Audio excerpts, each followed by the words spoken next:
रामकृष्ण हरी. श्री तुकाराम महाराज गाथा भाष्य अभंग 548.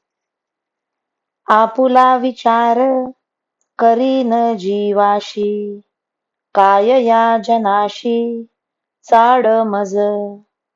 आपुले स्वहित जाणती सकळ, निरोधिता बळे दुःख वाटे.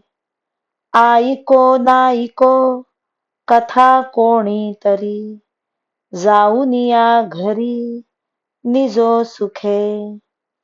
माझी कोण वोज झाला हा शेवट, देखोनिया वाट आणि का लागे.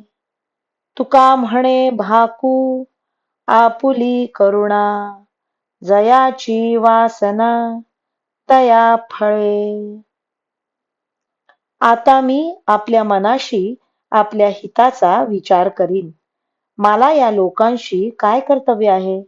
प्रत्येक जण स्वतःचे हित जाणतातच, मग मी त्यांना उपदेश करण्याच्या भानगडीत कशाला पडू?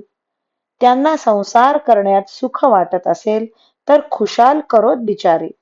मी त्यांना जर बळेच प्रतिबंध केला तर त्यांना वाईट वाटते. माझी कथा कोणी ऐकोत वा न ऐकोत, अथवा हरिकथेतून उठून घरी जाऊन सुखाने निजून राहोत, मला त्याची काय गरज आहे?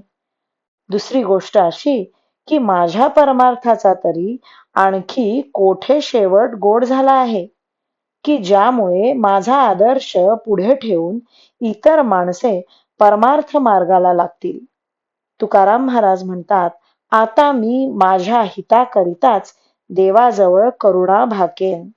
लोकांशी मला काही कर्तव्य नाही. ज्यांची जशी वासना असेल तसे त्यांना फळ मिळेल. रामकृष्ण हरी. श्री कृष्ण अर्पणमस्तु.